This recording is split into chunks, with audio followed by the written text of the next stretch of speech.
Rajolina, bonjour. Oui, bonjour. Merci d'accorder cet entretien à la radio des Nations Unies. Monsieur le Président, vous êtes venu à l'ONU aujourd'hui, entre autres, vous venez de sortir d'une réunion avec le secrétaire général. Quel a été l'objectif de cette réunion ? Effectivement, j'ai eu une séance de travail avec le secrétaire général des Nations Unies.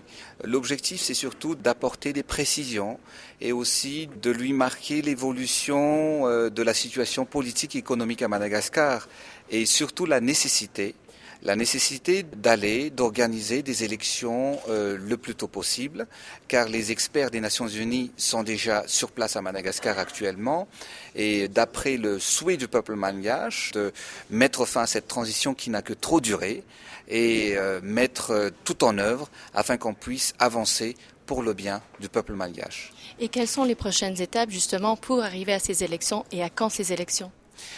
Aujourd'hui, comme les experts sont déjà sur place, donc les prochaines étapes, c'est l'organisation bien évidemment et la préparation de l'organisation des élections.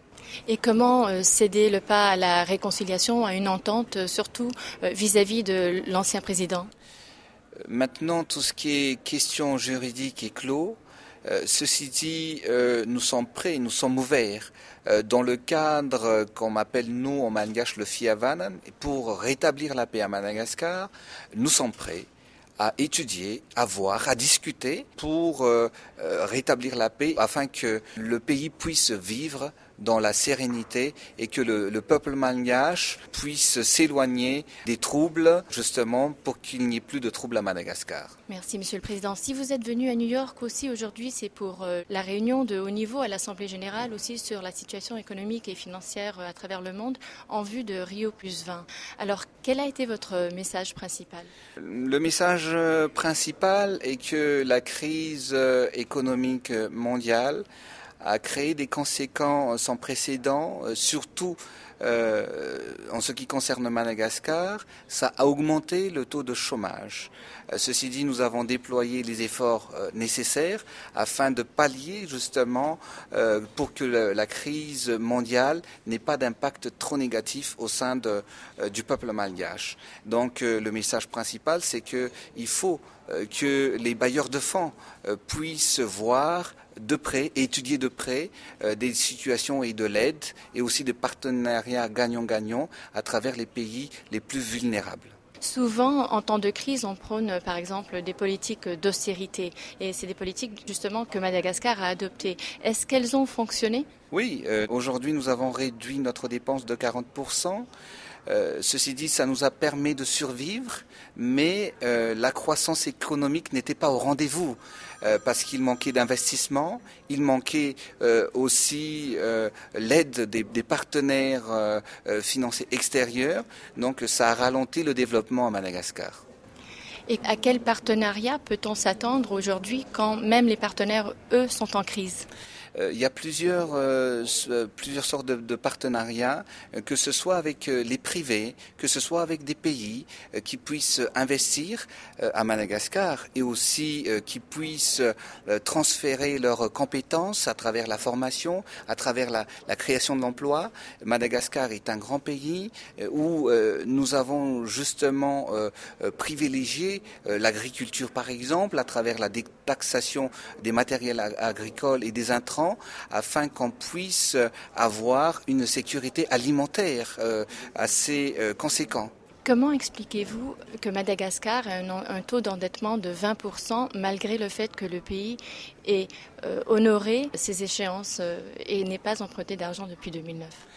Madagascar, les dirigeants qui se sont succédés, mes prédécesseurs, ont beaucoup endetté le pays. Ceci dit, nous avons quand même honoré notre dette, nous avons honoré les échéances, malgré la crise politique à Madagascar. Mais moi, à mon avis, on peut vraiment, si le pays est bien géré, on peut créer notre richesse à travers notre propre richesse. Parce que Madagascar a été doté des richesses naturel afin qu'on puisse développer ce pays. Et je pense que Madagascar, dans les 10 années à venir, devrait être la vitrine de l'océan Indien. la vitrine même de l'Afrique en termes de développement. Alors justement, quels sont les secteurs sur lesquels vous souhaitez mettre la priorité? L'agriculture, vous savez, vers les années 60, Madagascar était le grenier risicole partout en Afrique et dans la région.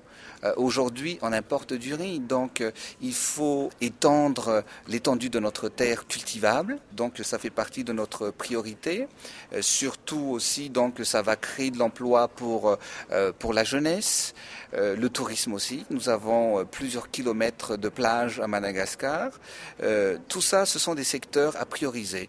Mais surtout, il ne faut pas négliger aussi les produits stratégiques comme les mines que Madagascar en possède énormément, mais c'est à nous justement de baliser et de voir le profit pour le peuple et pour le pays pour pouvoir vraiment booster le développement à Madagascar. Et comment accordez-vous par exemple l'exploitation de mines et de ressources minières et les énergies renouvelables et le développement durable? En ce qui concerne l'énergie renouvelable, vous savez, ce que nous utilisons aujourd'hui, les matériels concernant l'énergie sont obsolètes. Nous utilisons de l'énergie thermique. Ça veut dire qu'on doit encore s'approvisionner de fuel de l'extérieur, ça veut dire de fuite de devises, et pourtant nous avons de l'air. Nous avons de l'eau. Donc ce qui nous ramène à ce qu'on peut vraiment, et le pays n'attend que ça, accueillir les énergies éoliennes. On peut aussi accueillir et mettre en place l'énergie hydraulique qui pourrait déjà diminuer au minimum de 40% le prix de l'électricité à Madagascar. Et aussi, il y aura plus d'argent, plus de devises qui vont sortir de Madagascar pour l'achat des fioul. Donc par rapport à tout cela, Madagascar est un pays d'avenir, Madagascar est un grand pays qui mérite vraiment de se développer et j'y crois. Dernière question, Monsieur le Président. Dans votre discours ce matin, vous avez cité nombre d'initiatives dynamiques et de mesures prises face à la crise, qui ont eu un certain rendement mais pas suffisant. D'après vous, ce qui manque, c'est vraiment la contribution des bailleurs de fonds? Ce qui manque surtout, c'est l'investissement. Parce que, étant donné, vous savez que notre budget, depuis des années, ont été aidés par la communauté internationale à hauteur de 40 à 50%. Mais pendant ces 3 dernières années de transition, nous avons honoré nous-mêmes. Il n'y avait pas du tout d'aide budgétaire.